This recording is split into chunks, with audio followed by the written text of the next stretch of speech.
Kalian harus tahu dulu nilai diri kalian, kalian pengen jadi apa, kalian pengen dikenal sebagai sosok yang bagaimana, itu harus kalian tahu Mhm. dulu dari sekarang.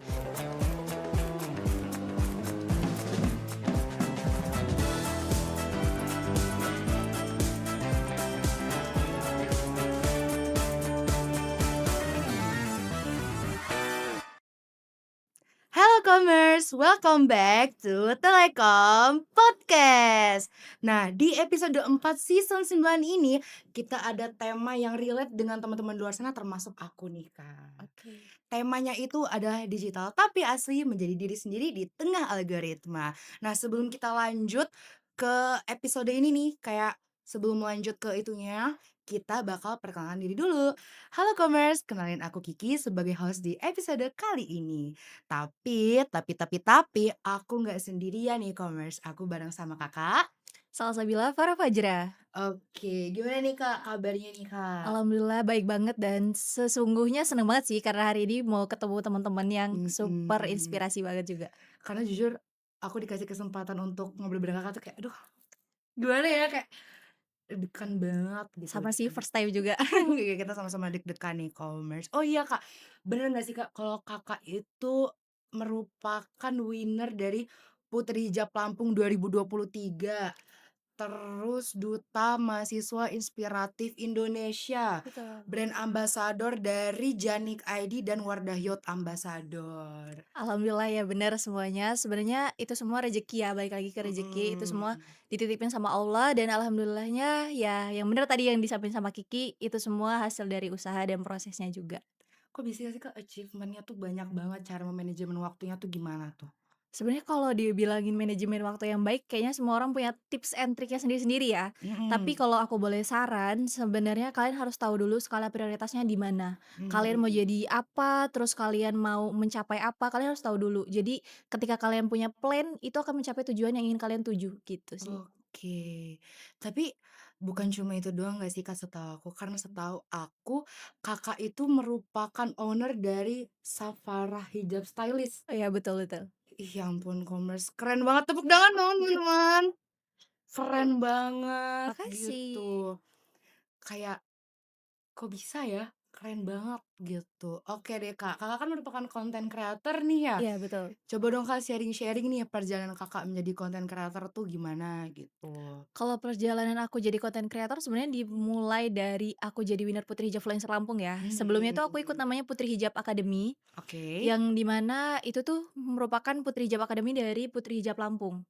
Jadi di Mhm Putri Hijab mhm. Academy nanti kita belajar tentang jadi influencer itu seperti apa, konten kreator itu kayak gimana, Mmm. akan diajarin gitu loh tentang konten kreator tersendiri. Dan lebih luasnya lagi kita bisa apa ya, explore sendirilah gitu kan. Tapi untuk basic-basicnya aku belajar dari Putri Hijab Academy dulu. Oke. Nah, terlepas dari itu semua, aku tetap memperkukuh nilai yang ingin aku sampaikan. Jadi aku punya core Mhm value yang ingin aku berikan ke para audiens di media sosial aku tentunya. Jadi mhm. aku selalu pengen menginspirasi. Jadi ada moto hidup aku tuh bermimpi, percaya, wujudkan. Jadi Asik. kalau punya mimpi kita tuh harus percaya dulu, tapi kita Mhm juga harus mewujudkannya. Nah, lewat apa? Lewat karya. mhm. Dari karya itu pasti kita bisa menghasilkan achievement atau prestasi. Dari prestasi itu orang-orang akan lahir inspirasi, terinspirasi, dan lain sebagainya gitu kan. Kalau kita udah berdaya, pasti kita bisa menginspirasi banyak orang, gitu sih. Oke. Nah tadi kan kita udah bahas nih Kak perjalanan Kakak sekaligus motivasi Iya. Kakak. Nah sekarang coba deh Kak sharing tantangan Kakak gitu. Kalau tantangan dari aku pribadi ya, sebenarnya untuk jadi konten kreator itu, kalau modal FOMO, kalau Oke, anak-anak ya sekarang FOMO, bilang ya, fear of missing out. kalau modal FOMO sebenarnya gampang, tapi yang paling susah itu mempertahankan core value kita. Jadi, Oke. kamu tahu nggak sih nilai yang ingin kamu bawa apa? Tapi kalau kamu cuma mau ikut-ikutan, itu gampang banget. Bener. Mau sehari posting reels, terus posting feed, foto, dan lain sebagainya, itu bisa juga. Tapi orang akan susah untuk mengenali kamu. Iya Oke. nggak sih? Kalau kita misalkan contoh aja Instagram aku nih misalkan, Mhm. teman-teman mau ngundang public figure yang mungkin berkecimpung jadi narasumber atau public speaker. Mhm. Pasti lihat dulu dari biografi Instagram-nya tuh kayak gimana, dia sering ngisi materi atau enggak, itu contohnya aja. Tapi kalau di media sosialnya nggak pernah nih, nggak pernah sama sekali nunjukin kalau dia itu seorang public speaker, apa teman-teman punya bayangan untuk mengundang dia? Iya, Kan enggak ya bingung kan? kan Bingung personal kan? branding orang ini apa ini kok tiba-tiba gitu. Tiba-tiba di media sosialnya cuman upload kosmetik dan lain sebagainya, tiba-tiba diundang jadi public speaker di bidang yang nggak sesuai gitu Iya. kan. Jadi itu yang aku ingin sampaikan ke audiens gitu loh. Mhm. Jadi jangan sampai, core value kita tuh tergerus karena FOMO, gitu. Oke. Boleh misalkan ada tontonan reels yang mungkin audionya itu lagi ngetren ya, Mhm. ataupun Korsel Instagram yang lagi ngetren boleh, tapi dikemas sesuai misi dan visi yang ingin kita ambil gitu aja. Oh, berarti emang yang penting itu kita harus percaya diri, Iya, harus jadi diri sendiri betul. dan ya kalau bisa sih jangan ikutan FOMO gitu ya, Kak. Iya, Tetap relate apa ya, tetap jadi diri sendiri boleh ikut tapi trennya, tapi tetap mhm, nilainya diri kita, relevansi sama betul. diri kita. Nah, sekarang, aku pengen tahu deh, Kak, momen penting Kakak saat menjadi content creator tuh apa nih? Momen penting jadi seorang content creator menurut aku kalau misalkan aku bisa berbagi nih ya, kan kegiatan aku biasanya sehari-hari kalau nggak ngisi seminar, public speaker gitu kan, Mhm. jadi beberapa bintang tamu di acara podcast kayak sekarang gitu kan misalkan. Nah, aku pengen membagikan nilai-nilai yang mungkin hari ini aku sharing nih, kegiatan ini kan nanti output-nya ada lain ya, tersendiri gitu kan. Mmm. Tapi di media sosial aku pengen mereka tahu prosesnya. Proses Oke. ketika aku bisa mencapai di titik itu gitu kan. Mhm. Biasanya kan temen-temen tuh sering ngerasanya pengennya yang di-share yang bahagia-bahagianya aja. Iya. Tapi tanpa kita sadari, audiens yang ada di media sosial itu sangat amat mengikuti prosesnya juga loh. Mhm Karena dari mhm proses itu mhm. mereka mungkin ada satu 2 3 poin yang mereka ngerasa, "Oh kayaknya gue bisa deh," atau, "Aku kayaknya bisa deh untuk ada di titik atau di posisi mereka juga," gitu. Oh, wow. Jujur, aku nggak berhenti loh kayak nggak berhenti, aduh keren banget tuh, when ya. Nah, Kakak kan tadi kan sebagai content creator yang tadi aku bilang personal branding itu kan penting tuh. Iya. Gimana sih, Kak, cara Kakak untuk membangun personal branding gitu dan apa bedanya dengan personal online gitu? Oke, kalau personal branding sendiri, aku tuh selalu nge-branding tentang edukasi ya, Mhm. menginspirasi, terus lebih ke proses perjalanan aku sendiri itu gimana gitu loh. Mhm. Terus kalau persona yang ingin aku bangun, mungkin teman-temanku yang dari sebelum aku perkuliahan ya, mereka tuh ngelihat aku sampai di titik sekarang kuliah dan lulus kuliah, mungkin banyak yang sering ngomong kayak independent woman banget ya, padahal aku juga belum ngerasa seperti itu gitu. Mhm Tapi mhm. kalau mereka melihat demikian, maka mungkin hal yang aku lakukan di media sosial, beberapa yang aku posting itu membentuk citra diri aku sebagai seorang independent woman. Salah satu contohnya bangun Mhm. bisnis, jadi Oke. brand owner ya kan. Mhm. Terus, ikut beberapa kegiatan ataupun, organisasi yang berkecimpung di bagian, perempuan juga gitu. Oh, Jadi nilai-nilai tersebut yang akhirnya orang ngerasa kayak, "Oh dia ini independent woman," gitu kan. Kita kan iya. kalau ngelihat orang, "Oh dia ini independent woman," berarti ada aspek-aspek tertentu yang seakan-akan kita melihat dia sosok independent woman gitu Tapi aku kan. juga lihat sosmed Kakak tuh kayak, ih ini orang keren banget, independent woman banget gitu. Padahal mah nggak tahu ya kalau lagi pusing juga ada pusing-pusingnya. Aduh. Terus kalau persona online-nya gimana nih, Kak? Dan apa yang Kalau membedakannya? persona online itu sebenarnya kita mau dikenal jadi apa sih? Sebenarnya beda-beda tipis sama Mhm. personal branding. Jadi, kamu lebih ingin dilihat seperti apa atau hal apa sih yang mau kamu tunjukkan gitu. Mungkin, kegiatan terus pekerjaan yang aku laluin itu terlihat sebagai sosok independent woman. Tapi kalau Mmm. aku juga nggak mau menunjukkan sisi itu juga bisa loh, gitu. Oke. Jadi misalkan tetap nih kegiatan, kerja dan lain sebagainya, Mhm. tapi aku pengen menunjukkan sisi aku malah yang lemah. Oh, Itu beda bisa lah ya, iya beda betul. Jadi gitu. itu personanya gitu loh. Kalau personal branding Mhm. itu orang mengenal kita, sosok Mhm. yang seperti apa, kalau persona itu kita ingin memperlihatkan ke mereka yang bagaimana, gitu. Oke, take a notes ya commerce nih. Jadi personal branding dan personal online itu beda. Nah, sekarang aku juga ingin bertanya tentang gimana caranya Kakak untuk menghadapi dinamika algoritma sosial media. Karena algoritma sosmed tuh kayak bener-bener nge-frame kita gitu Iya loh. betul betul. Kayak apa ya?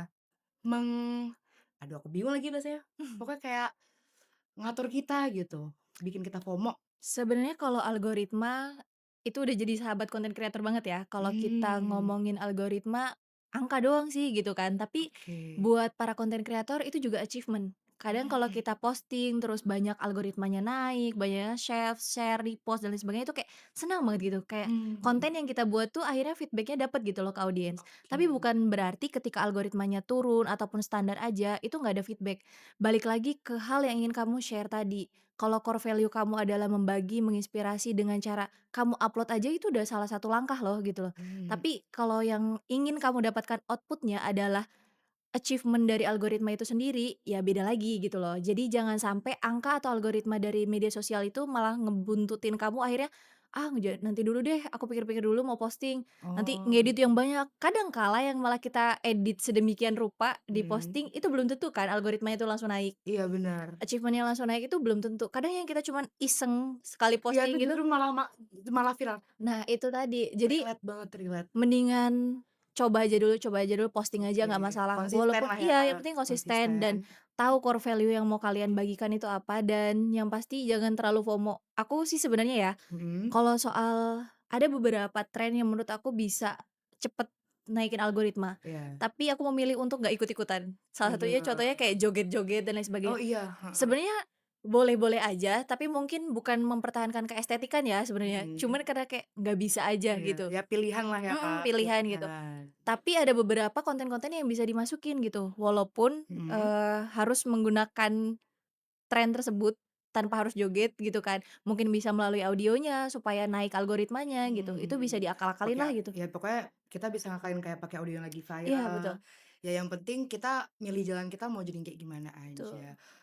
Oke, terus cara Kakak supaya jadi otentik nih, tetap jadi diri Kakak sendiri di performa konten Kakak tuh gimana? Kalau untuk jadi otentik di performa konten aku sendiri ya, yang Mhm, pasti jujur.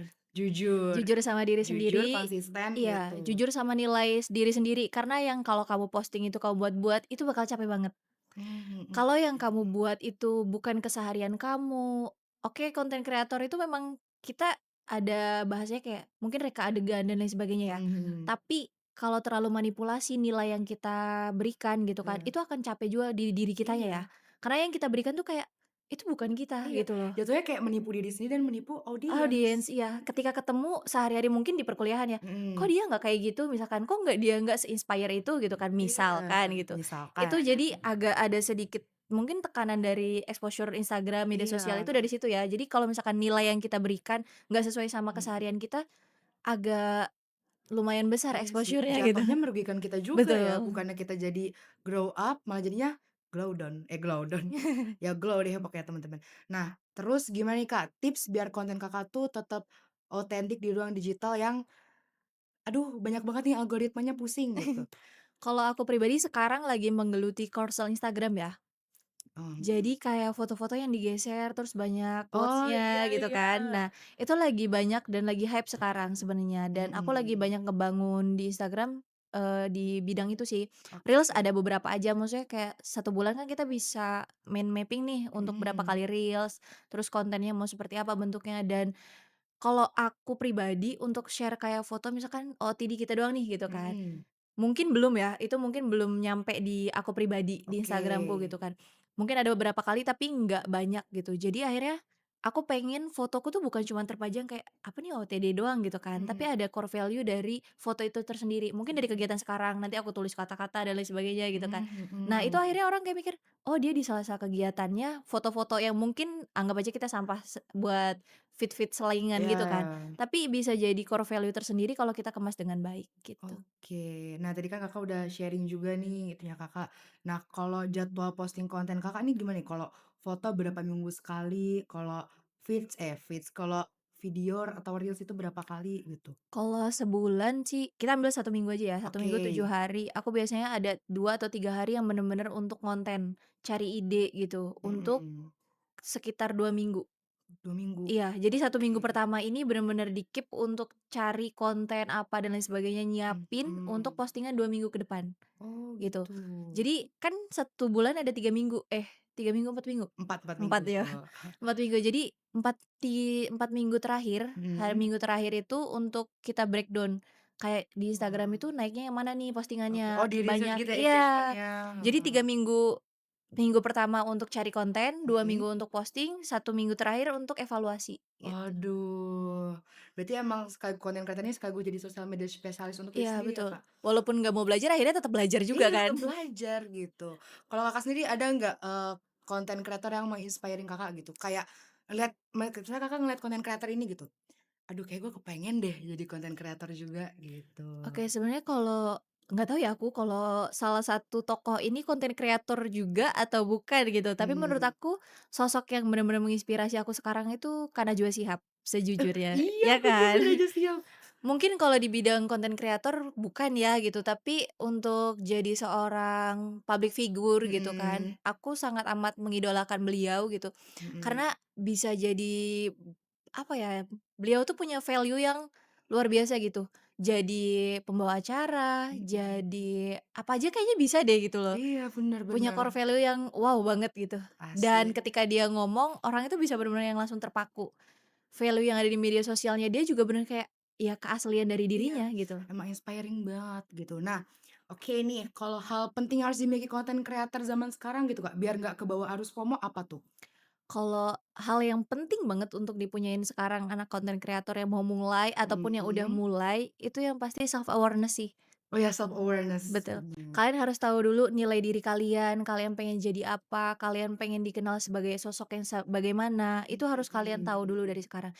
Jadi jangan sampai kalian udah di tengah jalan, kalian baru mikir, "Aku mau jadi beauty enthusiast atau apa nih? Mau jadi, Iya, eee, pikirin dulu dari awal ya, ya kan mau jadi food vlogger," tiba-tiba di tengah jalan gitu mau kan. jadi beauty Awalnya influencer kan bingung iya orangnya. kan, tiba-tiba ini posting makanan, besok-besok posting baju gitu kan, besok-besok Iya. boleh sebenarnya kalau kalian, memang konten kreator yang, apa ya, nggak fokus dalam satu bidang gitu kan. Tapi Mhm. kalau misalkan kalian mau bangun branding itu sendiri, personal Mhm. branding itu sendiri, kalian harus tentuin dari sekarang. Oke. Kalau misalkan mau jadi seorang public speaker, konten kreator di bagian public speaker ibaratnya gitu kan, Mhm. kalian harus banyak-banyak share tentang kegiatan kalian jadi narasumber, jadi public speaker gitu, supaya orang, "Ih, dia ini sering nih diundang-undang," gitu kan, misalkan, Waduh, gitu. asik. Nah, kalau Kakak sendiri nih menjadi konten kreator, pernah nggak sih ngerasa capek gitu karena harus jaga citra diri? Capek itu wajar ya, manusiawi Iya sebenarnya. wajar, Tapi kalau jujur jadi konten kreator itu, kalau dibilang capek, capek banget, sejujurnya capek capek banget. banget Karena banget. aku pernah kan jadi sosial media spesialis, aku nganalisis konten aja, aduh capek banget, gimana ya konten kreator Pokoknya gitu. sekarang anak muda tuh sebenarnya udah konten kreator, tinggal kayak besar kecilnya kan Oke. sebenarnya. Sebenarnya anak muda sekarang tuh bisa banget jadi konten kreator dari mahasiswa. Aku malah Mhm, kayak baru sadar kenapa dulu pas masa kuliah nggak jadi konten kreator yang beneran ya, kayak bikin a mmm, day in my life di kampus dan lain sebagainya gitu kan. Itu banyak banget kayak brand-brand yang bisa kita dapetin gitu kan. mhm, Terus kalau misalkan, untuk kita bisa punya value yang bener-bener dimanfaatkan banget gitu kan. mhm, Kalau misalkan kamu mau jadi sosok yang menginspirasi gitu kan, kamu bisa bangun dari sekarang dari media sosial kamu. oke, Jadi kalau misalkan kita terus stuck selalu di misalkan, ya udahlah ngapus-ngapus aja gitu kan. mhm, Sebenarnya capeknya itu di sini, ketika nilai yang kamu share, mhm, itu bukan nilai yang memang keseharian kamu, contohnya kayak, kamu sosok yang lemah lembut biasanya, terus tiba-tiba di mhm, media sosial kamu yang kayak independent woman dan lain sebagainya gitu. Itu kan agak capek ya, tiba-tiba oke. ketemu sama orangnya keseharian, kayaknya beda deh dia itu ketika di Kampus online kita ya, di ketemu kampus, di media sosial, terus sama di kampus gitu, itu beda banget, itu bakal capek. Makanya aku bilang oh, tadi harus jujur sama diri sendiri, sama nilai yang kamu bagikan. mhm. Nah, Kakak kan udah jadi content creator nih, achievement-nya udah banyak, udah jadi owner juga. Ada Amin nggak sih, ya. Kak, impian yang belum tercapai dan masih pengen Kakak wujudin? Ada salah satu impian aku tuh pengen bikin buku. Oh, pengen bikin buku? Betul. Oke. Semoga segera terrealisasi, Amin, semoga amin. segera terrealisasi. Aduh, seneng banget bisa ngobrol sama Kakak, nggak kerasa udah 18 menit lebih kita ngobrol, aduh Wah, daging banget, suka deh aku Masya jadi Allah. terinspirasi. Makasih banget ya Kak, udah take a chance bareng sama kami, jujur seneng banget seneng banget seneng banget. Nah, untuk teman-teman semua jangan lupa untuk follow akun all sosmed komunikasi Unilay. Kita ada Instagram, ada YouTube, ada TikTok, ada FB, ada Twitter.